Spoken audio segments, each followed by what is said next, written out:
Hey everybody, this is Rob Gauthier. I know this is not the normal way I shoot a video. I'm on my cell phone.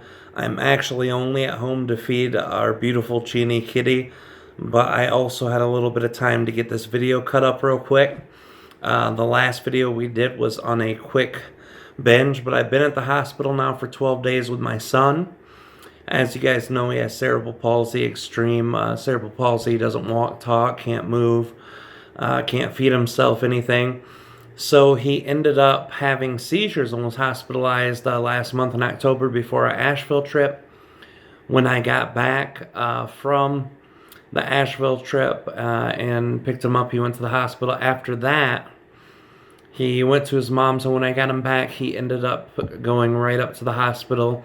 He had a lot of problems. Ammonia levels in his blood were high, which means he was completely incapacitated. He could barely move. He could barely swallow. So he's been hospitalized for over 12 days now. They're trying to get him to eat again on his own. But it's real bad. It's the worst hospitalization by a long shot. And it's one of the scariest things that has happened with my son's health. He's 18. A lot of kids with cerebral palsy have real bad health. But Jeremy's been lucky, my son. He's 18 and he's just started having a few problems, hospitalized twice in a matter of a month.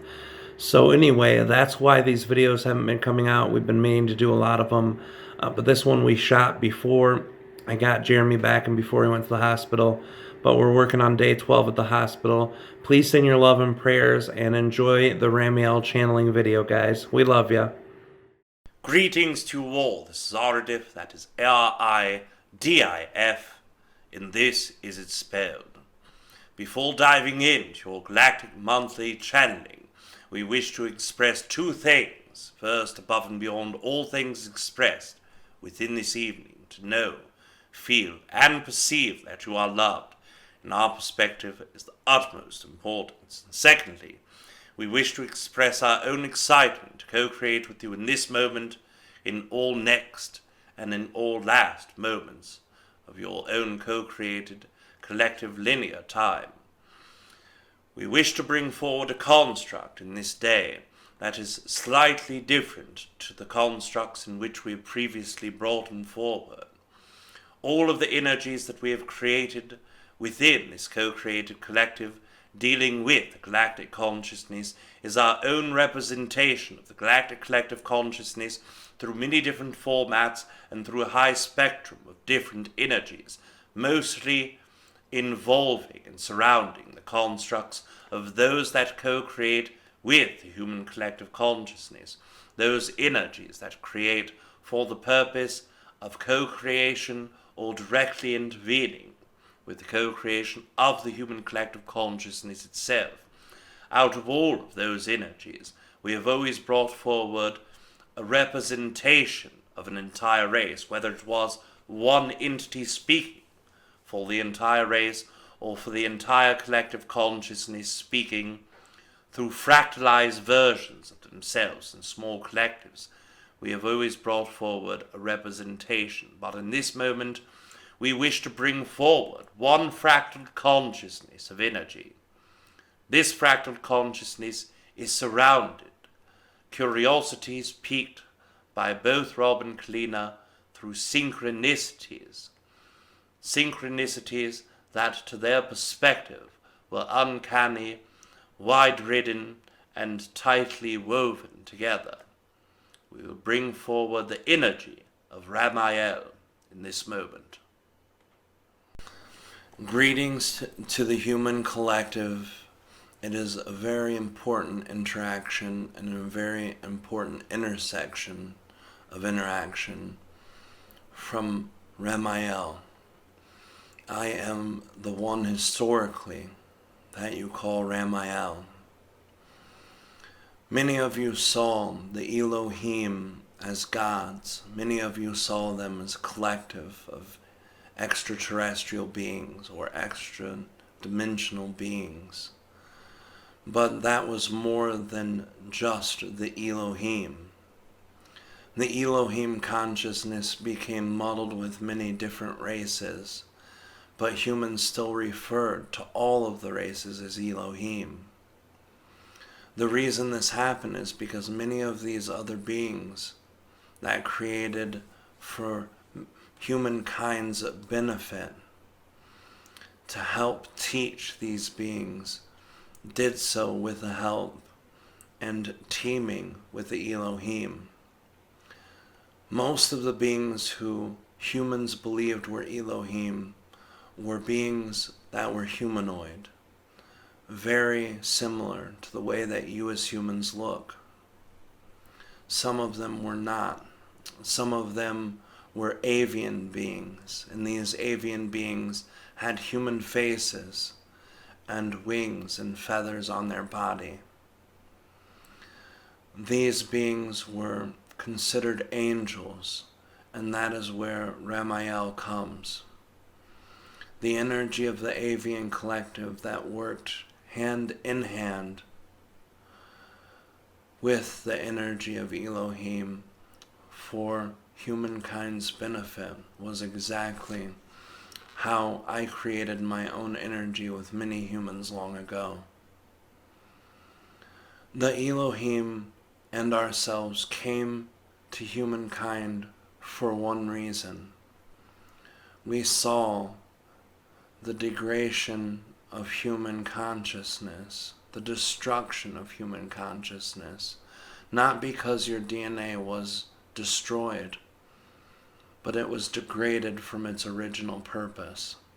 It was taken off of the timeline of its original purposes. First, the Anunnaki, with reckless abandonment, came into the human experience and altered your DNA. They gave you Pleaidian and Reptilian genes. The Pleaidian enhanced certain psychic energies, while the Reptilian increased your urges for violence. This was a degradation of your energies.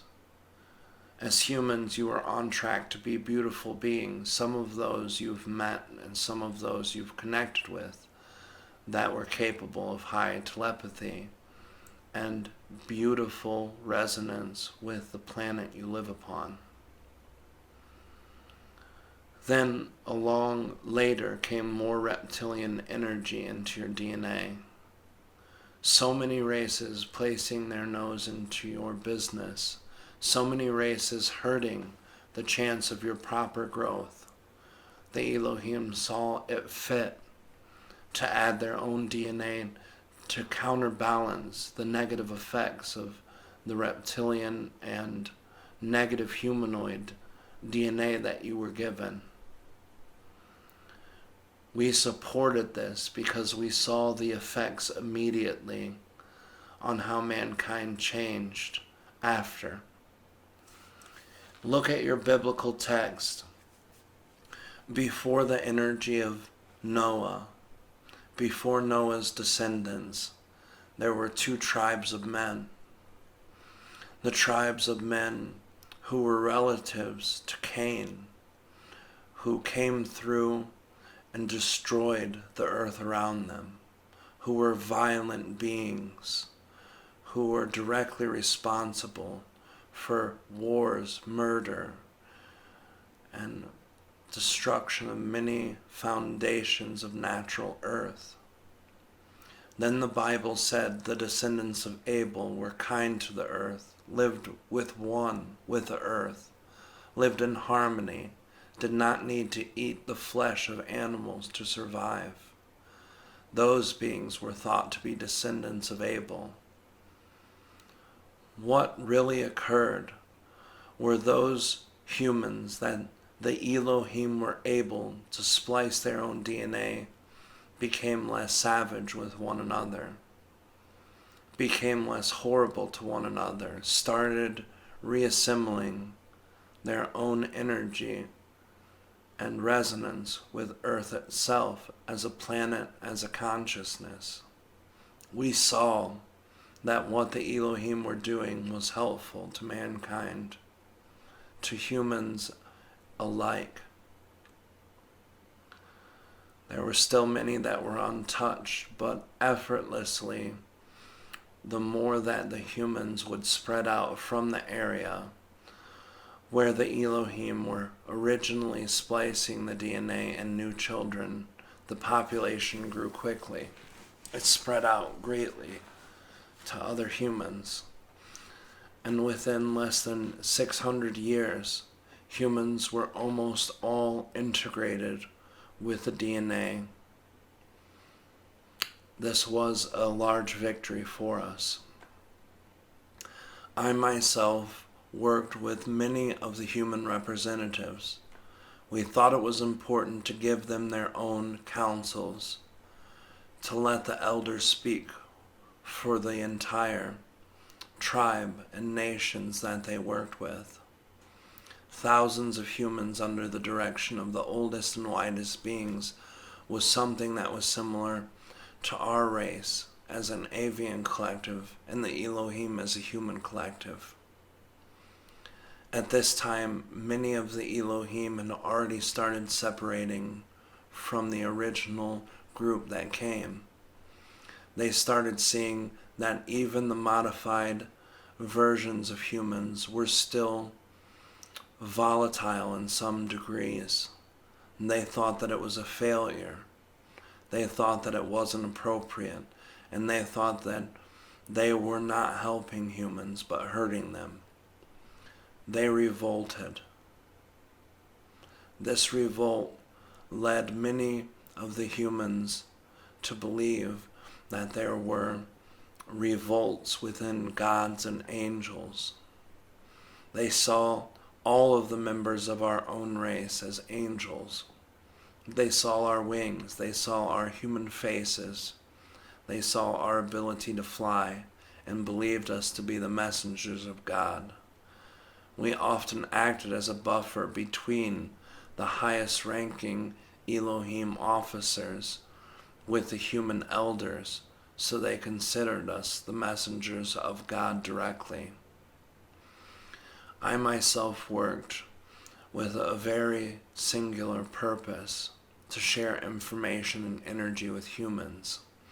I worked directly with gathering information, and I also worked in the criminal system of humans. They believed that when another person interfered with the free will of another person, that they should be punished. Some were still working with the eye for eye theory.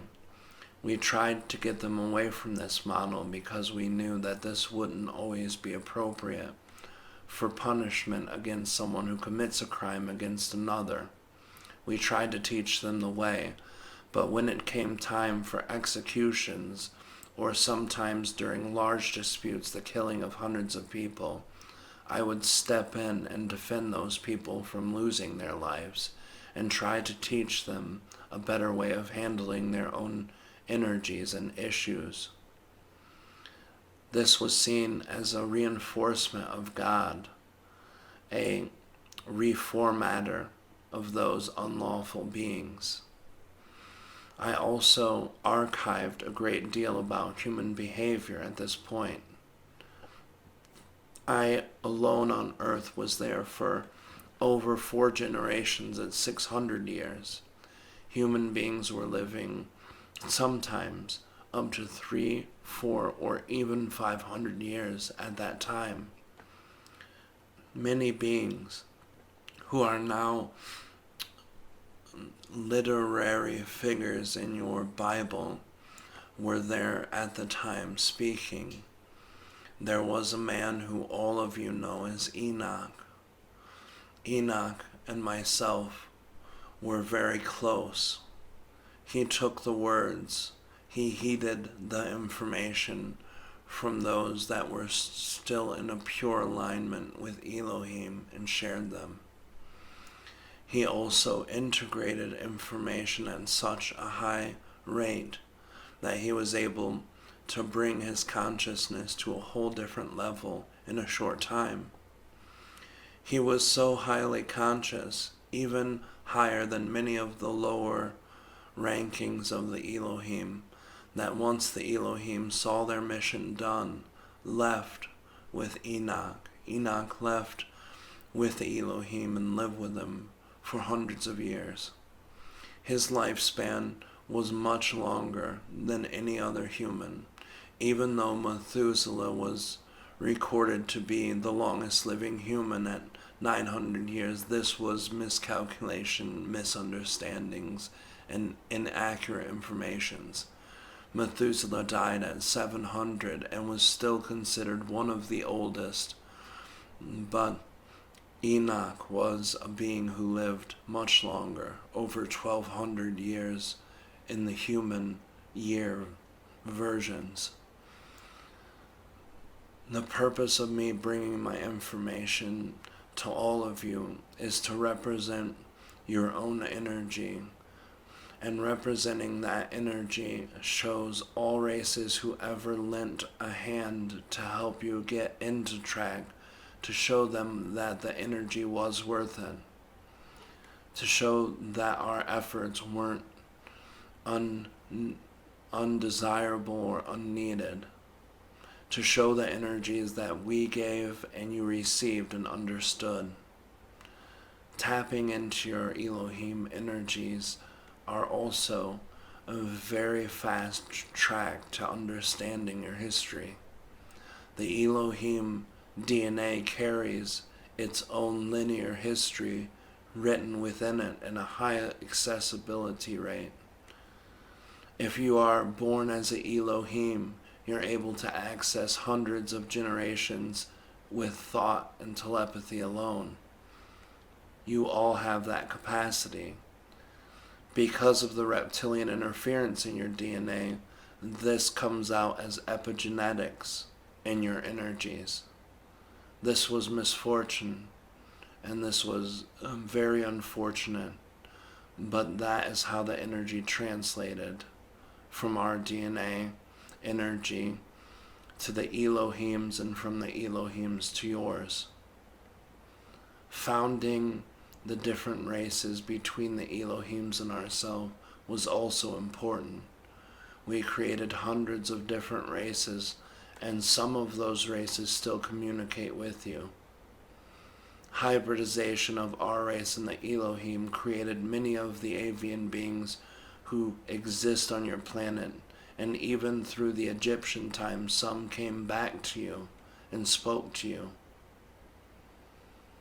Some of the avian beings that speak now to humans are also descendants of our energy with a hybridization of Elohim. We are the founders of Earth.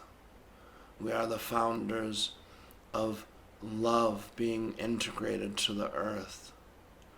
We don't want recognition, but we need you to recognize yourselves now. We need you to tap into that energy. The number 8 is a sacred number. It never ends in your written English format symbolically. It does that for a reason. Look at how it winds and never ends and is similar to your infinite sign. Take the number 8, build geometrically with it. An octagon is a beautiful shape, but pyramids that have 4 sides in dual state, reverse and mirrored, become an octahedral energy. This was also a synchronicity found. Take that and build upon that energy, creating various formats of 3-dimensional octahedron and octagons themselves, and create energies.